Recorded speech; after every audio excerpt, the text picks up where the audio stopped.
Hello dear friends. तो मेरे पास ये है book BS 1 to 1 Childhood and Growing Up IGNOU की। And in this book we are going to cover unit 3 agencies of socialization, where we have some objectives. You can see in this chapter it begins from socialization, the basic concept. Here it means to exist is to change is to mature is to go on creating oneself endlessly. So one is dependent on other and second is dependent on third factor, which is written by which is and that concept is given by Henry Bergson. Here are some explanation of the same that you can read it later. And now here few lines that I love the most is here is that what determines human behavior: first its nature, and second is environment, of course. If we talk about heredity, then how it affect that heredity factors are vital for human equation, but at the same time if the individual's social interactions that makes her or him inhuman. So when a child interacts to the social people, in our society, then the factors that he have in his heredity, in his biological in his biological sense, then it interacts with environment, and then a person changes his ideas, philosophy, and forms its perceptions towards the world. Hence here these concepts are reinforced by theoretical inputs from Charles Horton Cooley, George Herbert Mead, Jean Piaget, who argued that children develop reasoning skills, morality, personality, and a sense of self through social observation, contact, and interaction. So, in socialization, the basic concept here refers as that to socialize, a person must be observing in the society. If a person is like बंद कर देते हैं उसको, किसी बच्चे को एक चार दीवारी में, then would he be able to learn something? No. So here the more the exposure to the world, the more the child will learn. Here the process of socialization, as we said earlier, in life is lifelong process that begins from birth and ends with death, because we cannot say that what a child is learning from the world. Similarly, if we adults not are living till that the life we have, we also observe the things that we have in our surrounding. We are observing, we are learning every day something new. Even it also happens that any incident that falls in our life can change our mind and perceptions. Hence it's saying that birth till the end of the life socialization goes on. It's not just at a period of infancy, childhood, or adolescence, but it's a process that goes on till the death. And here it has divided into two phases: first that's infancy and childhood, and second is a period that's adolescence and adulthood. And also few sociologists also added one more level, that is adult socialization. So first is infancy childhood phase, second is later childhood or adolescence age, and the last one stage is adult socialization that take place in adulthood, when individual adapt to new roles such as that of husband, wife, employee, etc., according to the needs and wants. Now the second social agencies of socialization, that what are the environmental factors that we have in our surrounding, that from where we can observe and learn from the society. Then here you can read that Bourdieu presents individual socialization as a process by which individuals are influenced by the class, cultural milieu in which they are being reared. So the culture that we are in which the culture we are living and we are observing, we are experiencing, is all difference. It all differentiate from person to person. It varies. So here, the various agencies can be classified as formal, informal, active, passive, or primary, secondary. However, there is no clear demarcation as all of them are very much interrelated. We shall examine the various agencies like at the three level: micro, meso, and macro. So we are not talking about the classification as regard to formal, informal, or active, passive, or primary, secondary like in this basis, but we are classifying the agents of socialization on the basis of micro, meso, and macro. Now, the first is micro. We are well aware of the fact that family, peer group, and neighborhood comes in this zone. Why family? And we talk about family, then in our family, mother and father, parents are the first person, first teachers of a child is his parents, his family, and then second is peer group. When a child enters to school or he lives or the neighborhood or neighborhood children becomes his friends, he talk to them, or relative peer groups.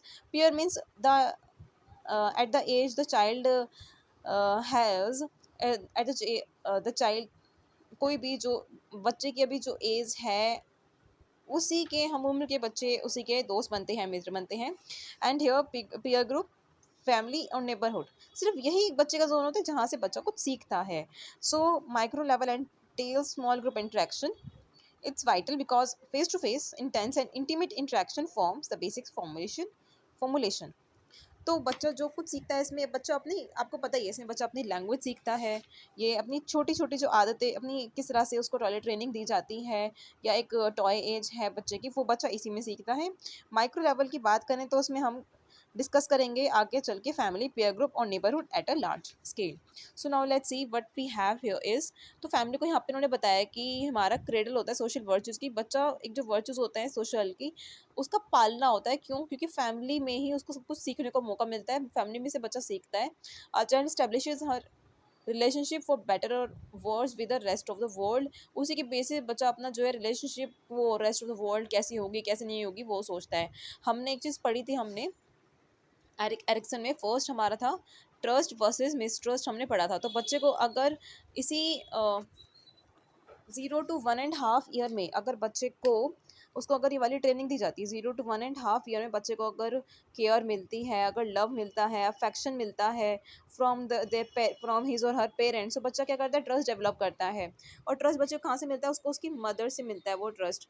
Y? Because this is a stage 0 to 1.5 when he gets when her mother feeds to her child, and then that somehow it generates affection towards the child and it creates trust. But if anyhow if he's not getting care, love, action, or that uh, that zone level, this is a level that he will get, he will be feeded by her mother. But if he's not getting feeded by her mother by anyhow, if he so often mother dies before might be at the time of like बच्चे के जन्म के time पे ही अगर mother अगर चली जाती हैं, तो बच्चा वो अपना वो एक जो सेंस था उसकी माता के साथ वो डेवलप नहीं कर पाएगा.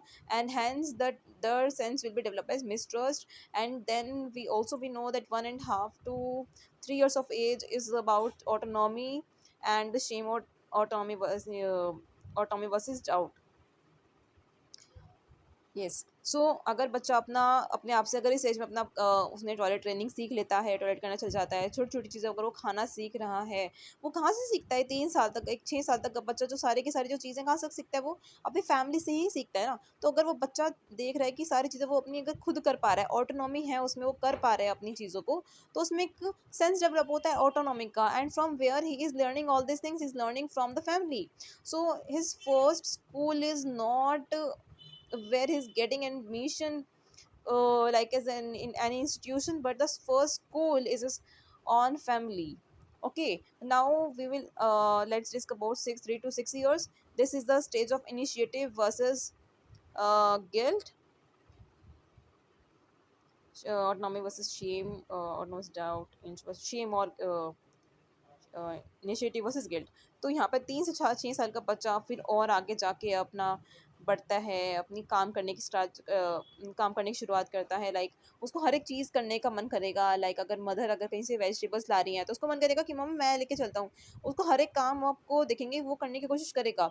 अगर मदर एक झाड़ू लगाती है घर में तो वो सोचेगा कि नहीं मैं आज झाड़ू लगाऊंगा. So from where he is learning all this things, he is learning to get to motor skills. उसकी जो मोटर डेवलपमेंट हो रही है अच्छे से यहाँ पर, वो यहाँ पे 3 से 6 साल की में होती है. वो बच्चे उसको ग्रेस्प करना सीखता है अच्छे से, उसको काम करना नया सीख रहा होता है. पेंसिल को पकड़ना यहाँ पे धीरे धीरे उसने स्टार्ट कर रहा होता है.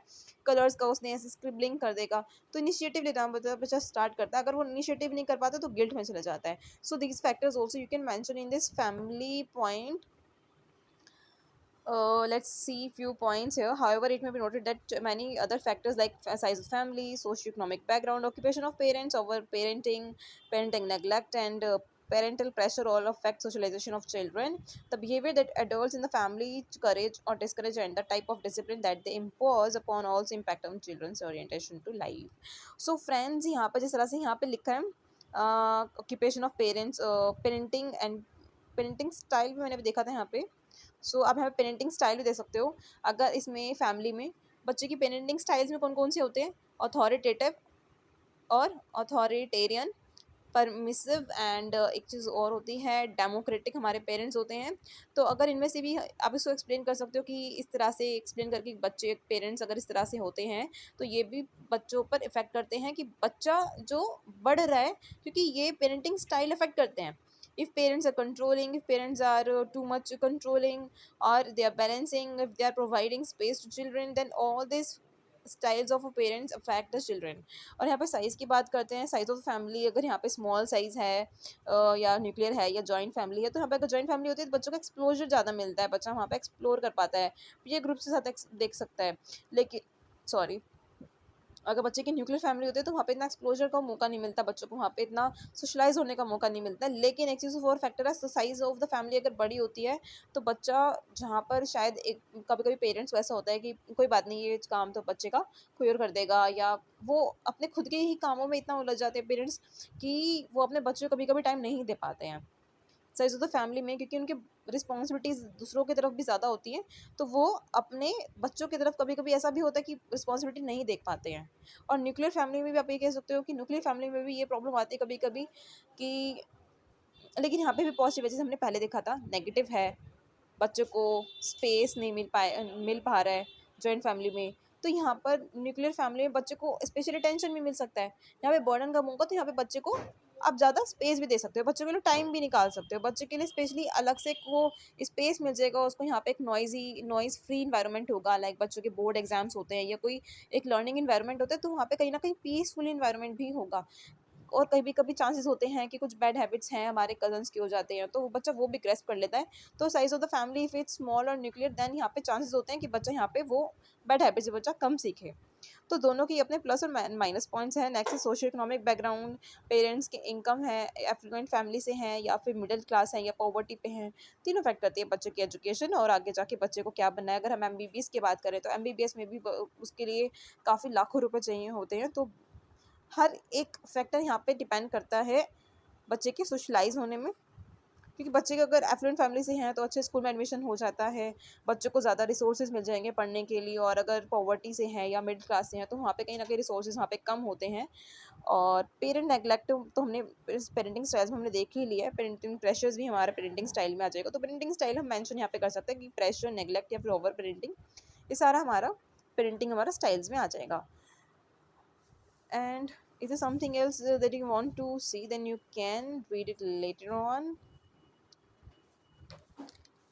Okay, now see the next here that we have is, for instance, we have a mother here. Now we are going to read a mother role is pivotal in the socialization of her children from the time child is born।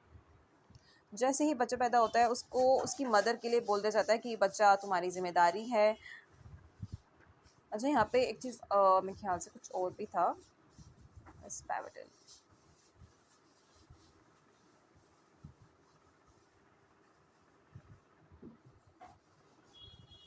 Okay, actually ये Japan का example है, पीछे लिखा है पे। ये Japan में क्या होता है, जैसे ही बच्चा कोई बॉर्न होता है तो जो मदर होती हैं वो अपनी पर्सनैलिटी बच्चे के अकॉर्डिंग, मतलब बच्चे के अकॉर्डिंग आगे आगे जाके उसको ढाल लेती हैं। लाइक वो वर्क करना स्टार्ट कर देंगी, उनको लगेगा कि नहीं अभी ज़रूरत है तो वर्क करना स्टार्ट कर देंगी। वो ऐसा नहीं होता वहाँ पे, पेरेंट्स ऐसा नहीं करते ये तुम्हारा वर्क है कि मेरा वर्क, ऐसा नहीं है, वो मिलकर ही दोनों काम को संभालेंगे। बट हमारे कंट्री में क्या होता है, पैट्रियार्कल सिस्टम है। फैमिलीज़ जो है, फैमिलीज़ में जो फादर होते हैं वो ब्रेड विनर कहा जाता है कि जो इनकम का जो साधन है वो सिर्फ फादर ही हमारा देख रहे हैं, और विल्स पावर, जो पावर है उनकी है। जबकि फीमेल को बोल दिया जाता है that you will take care of family and you will rear child, आप उसको नर्चर करेंगे। जो बच्चे की जिम्मेदारी है वो माता को सौंप दी जाती है। जो वुमेंस हैं वो हमारे रिस्ट्रिक्टेड होते हैं कि हाउस होल्ड करें, ये मैंने बताई दिया आगे, है ना। नेक्स्ट देखते हैं कि family socialization and adolescence. The middle level students do not want parents that are always around, but take comfort in the fact that their parents are always around.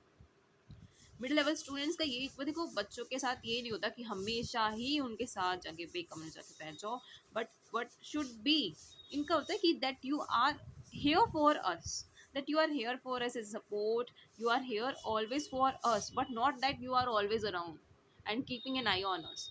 So it should be avoided because it's a period of adolescence, and we have also already talked that. Let's see few other factors as well.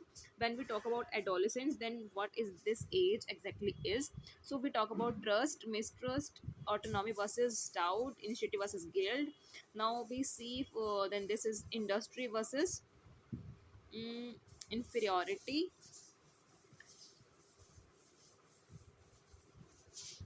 identity versus role and confusion, intimacy versus isolation.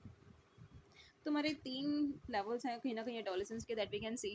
बच्चा जो है अपनी मेहनत से आगे बढ़ता है, अगर वो अपने दिखता है कि अपने आस-पास जितने भी काम है वो खुद करने की कोशिश करता है। इंडस आइडेंटिटी, वो अपना सोचता है कि हमारी आखिर आइडेंटिटी क्या है, मुझे आगे अपनी लाइफ में क्या करना है, या फिर अपने रोल को लेके कन्फ्यूज़ रहता है इस एडोलेसेंस की एज में। Intimacy versus isolation, either he will be intimate with someone or he will feel isolated through his life through this zone of adolescence.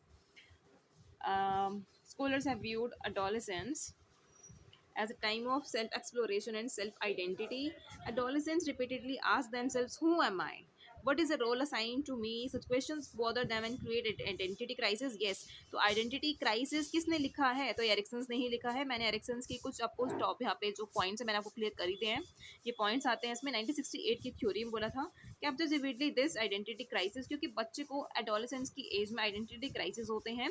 Adolescents begin to form personal beliefs and set standards for themselves. However, family socialization continues to affect their perception. हालांकि बच्चा अपने identity crisis करने की, identity क्या करूँ क्या ना करूँ सोचता है, लेकिन कहीं ना कहीं फैमिली किस तरह से उसको सोशलाइज कर रही है, फैमिली क्या बोलती है, इस ये अफेक्ट बच्चे की आइडेंटिटी पे ज़रूर डालता है. लाइक फैमिली में एक फीमेल है, फीमेल का सिर्फ यहाँ पर सोचना कि फीमेल के लिए तो सिर्फ टीचिंग जॉब ही अच्छी है, बच्चे के उसके लिए बैंकिंग, रात को आना कंपनीज में वो अच्छा नहीं होगा.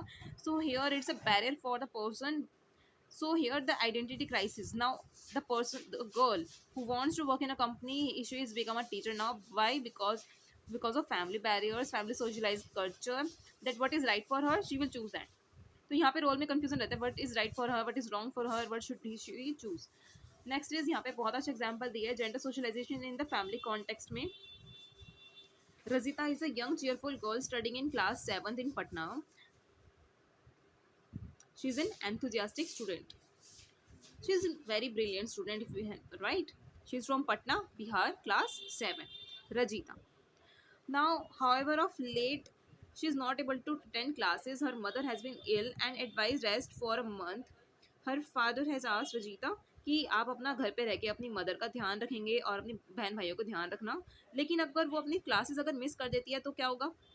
अगर अपनी क्लासेस मिस करती है तो अपनी एग्जाम नहीं दे पाएगी, और अगर वो स्कूल जाती है तो अपने फादर्स के जो डिसीजन है, उसको जो विश है उसके अगेंस्ट हो जाएगा, और वो एंगर को इनवाइट भी करेगी, उसके फादर गुस्सा हो जाएंगे.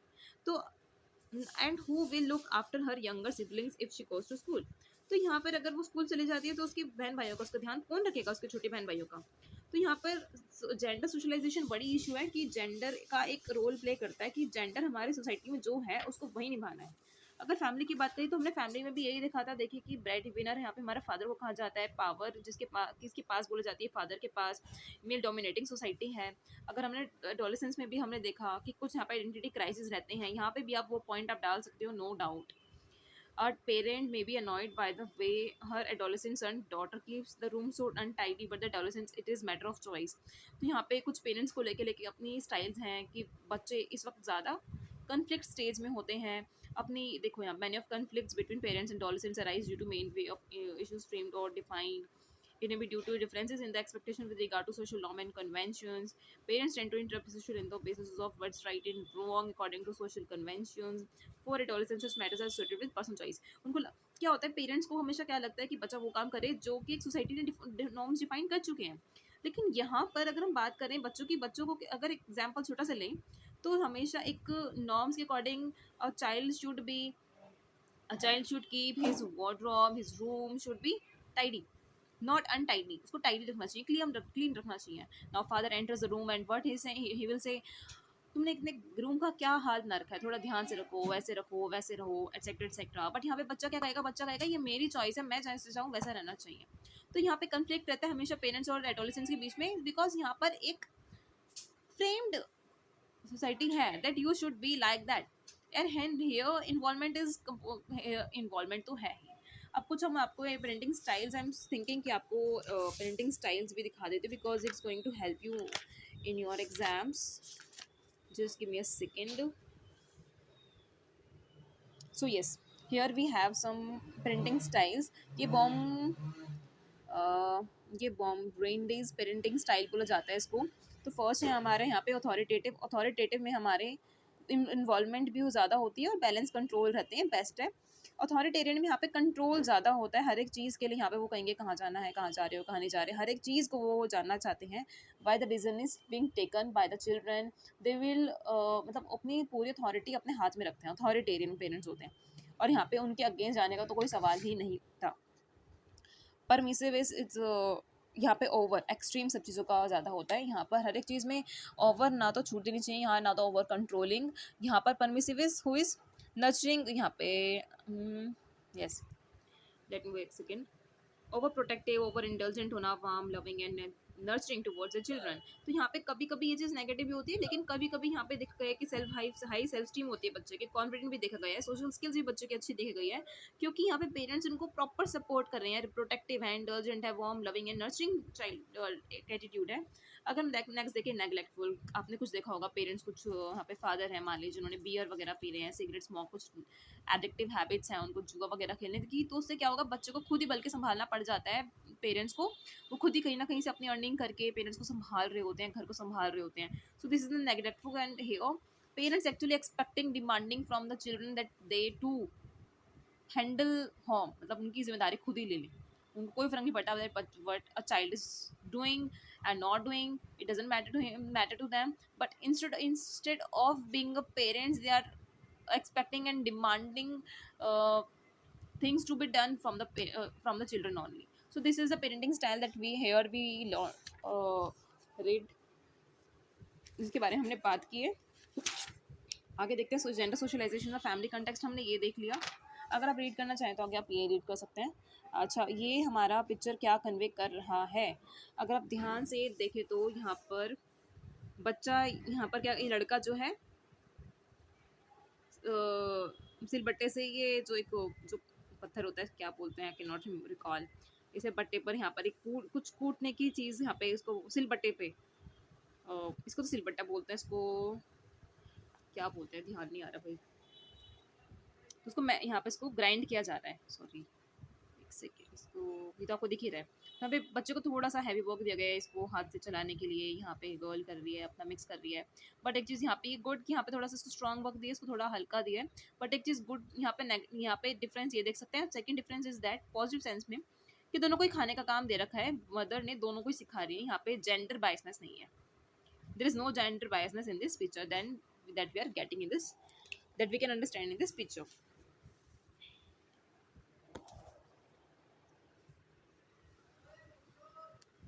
मुझे इसके एग्जांपल्स बहुत अच्छे लगते हैं. यहाँ पे अगर यहाँ पे कोई एग्जांपल्स दिए गए होते हैं, जेंडर आइडेंटिटी हमारा एक मेजर माइलस्टोन है ह्यूमन की डेवलपमेंट का. अगर हम अर्ली एज की बात करें, जो the notion of gender gets established in the child psyche, मतलब बचपन से ही बच्चों के दिमाग में डाल दिया जाता है कि बॉयज़ और गर्ल्स के बीच में क्या डिफरेंस है.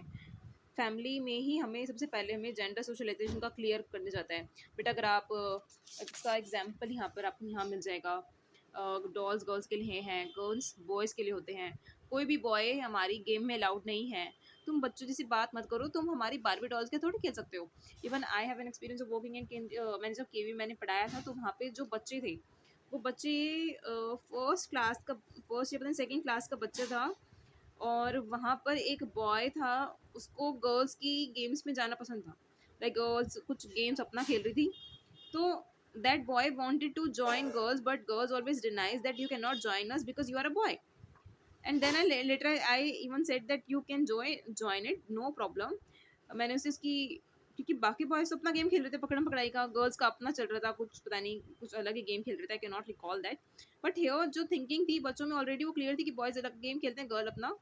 ये it was good and great कि उस लड़के के माइंड में एटलीस्ट ये नहीं था कि वो गेम गर्ल की है बॉय की है, बिकॉज माइट भी उसकी फैमिली में ऐसे ट्रीट नहीं करते कि that the game is actually different different from for the girls and the boys, and it should be in our society. Next is neighbourhoods के बारे में यहाँ पे थोड़ा सा दिया हुआ है। And later here question that we have is write your answers in the space given below, compare your answer with the one given at the end of the unit। हम उसको एंड में हम आंसर्स भी complete हम देख सकते हैं because we have given at the end. What do you think that socialization is vital for growing up? Of course socialization is vital because it nurtures child brain as per its culture, norms and values।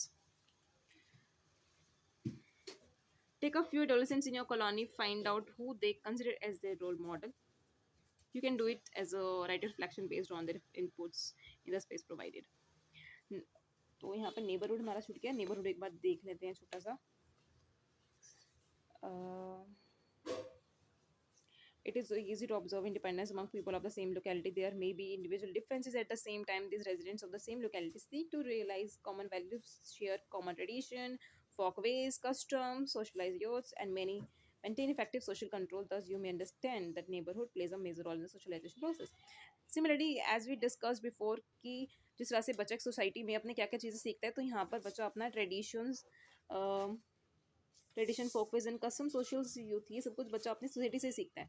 अगर आपने देखा होगा ना, बच्चा एक अपनी society में कहीं रहता है, सोसाइटी फ्लैट्स वगैरह भी होते हैं, तो वहाँ पर बच्चा उस सोसाइटी में जिस तरह से बच्चे रहते हैं, रहन रहन सहन है, तो अगर एक नया बच्चा भी सोसाइटी में आएगा तो वो अपने आप को उसी के अकॉर्डिंग ढाल लेगा और वही नॉर्म्स फॉलो करेगा। A good great example of this is Tarak Mehta ka Ooltah चश्मा, जिसमें कि हमारे यहाँ पे एक सोसाइटी है, सही बच्चे आपस में मिलजुल के रहते हैं। उनकी एक जो अपना कल्चर है, उनकी जो बच्चों की एक अपनी ही एक ट्यून है, तो बच्चे अपने बना के चलते हैं, वो उनके अपने ही नॉर्म्स होते हैं, तो बच्चे अपना नेबरहुड से भी सीखते हैं। We can not neglect neighbours.